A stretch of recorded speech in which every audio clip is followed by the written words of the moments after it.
रहीम अस्सलाम वालेकुम काश्तकार भाई, उम्मीद आप सब खैरियत से होंगे। आज की इस वीडियो में हम डिस्कस करेंगे कि हमारी मकई की फसल को पानी कब बंद करना चाहिए। इस हवाले से ये बड़ा टेक्निकल पॉइंट होता है। अगर हम गलत तरीके से गलत वक्त पर पानी बंद कर दें, जब हमारी फसल को पानी चाहिए हो तो तब हम बंद कर दें तो हमारी फसल को नुकसान हो सकता है। या अगर हमारी फसल को पानी ना चाहिए हो तो तब हम पानी लगा दें तो तब भी हमारी फसल को नुकसान पहुँच सकता है। तो इस हवाले से आज टेक्निकल पॉइंट डिस्कस करेंगे कि हमारी फसल को कब पानी बंद करना चाहिए, उसकी ज़ारी अलामत क्या हो सकती हैं, क्या निशानियाँ हो सकती हैं, और हमारी छली की निशानी क्या हो सकती है कि जब हम पानी लगाएं या ना लगाएं, इस चीज़ का किस तरह हम फैसला कर सकते हैं। तो इस हवाले से आज हमारे साथ मौजूद है एग्रोनॉमिस्ट शोज़ेब अली, जो हमें बताएंगे कि हमारी फसल में इस वक्त कौन सी ज़ारी अलामत को देखते हुए हम पानी बंद कर सकते हैं। अस्सलाम वालेकुम। वालेकुम अस्सलाम। क्या हाल चाल है भाई, ठीक ठाक हैं आप? अल्हम्दुलिल्लाह जनाब, आप सुनाएं ठीक है? जी अल्हम्दुलिल्लाह। हमारे काश्तकार भाइयों को बताएं कि हम अपनी फसल में पानी कब बंद कर सकते हैं, उसकी ज़ारी अलामत क्या हो सकती हैं। जी मैं इस टाइम मकई के फील्ड में मौजूद हूँ।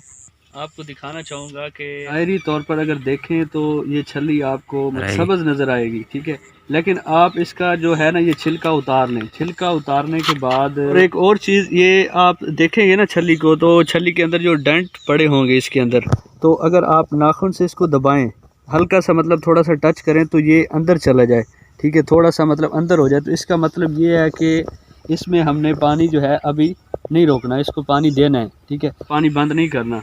तो विजुअल ऑब्जर्वेशन से तो हमें लग रहा है कि ये मतलब है पक गई है, लेकिन अगर इसे टेक्निकली देखा जाए तो मतलब इसको पानी अभी बंद नहीं करना चाहिए। और दूसरा तरीका काश्तकार भाइयों मैं आपको दिखाता हूँ। हमने छल्ली को इस तरह ना तोड़ना है, इस तरह। तो ये देखें, अगर ये जो इसका पीलापन है ना, तो ये अगर अंदर की तरफ आ रहा है, मतलब 50% से ज़्यादा है, तो इसका मतलब है कि हमने इसको पानी अब नहीं लगाना।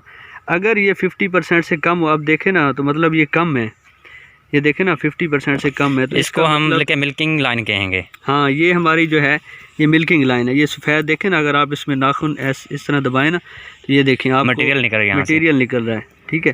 तो इसका मतलब ये है कि अभी हमने जो है इसको आखिरी पानी अभी लगाना है, पानी हमने बंद नहीं करना। भाई दूसरा तरीका कार्य करना है कि आप अपनी फसल का जो है वो बतर भी देख सकते हैं। यहाँ पे इस काश्तकार भाई ने जो है पानी लगाया हुआ है यहाँ पे, तो इसका मतलब ये है कि हमें आखिरी पानी लगाना चाहिए। तो इस वक्त अगर हमारे काश्तकार भाई पानी नहीं लगाएंगे तो हमारी जो फसल है वो मुतासर हो सकती है, पैदावार में कमी आ सकती है। तो आपने जो मिल्किंग लाइन है, स्टार्च लाइन है, उसको भी देखना है। इसके अलावा वहाँ पे नाखून भी दबा के देखना है। तो इन चीज़ों को आप देखते हुए वहाँ पे अपनी फसल में पानी लगा सकते हैं। तो उम्मीद है कि काश्तकार भाई ये छोटी सी वीडियो आपको पसंद आई होगी। अगर ये वीडियो आपको पसंद आई तो इसको लाइक भी करें, दूसरे काश्तकारों तक ज़्यादा से ज़्यादा शेयर करें ताकि दूसरे काश्तकार भी इन मालूमात से आगाह हो सकें। और इस तरह की मज़ीद मालूमात हासिल करने के लिए हमारे चैनल एग्रीकल्चर एवोल्यूशन को सब्सक्राइब कीजिए और इसी के साथ अपने होस्ट सदाकत अली को इजाज़त दें। अल्लाह हाफिज़।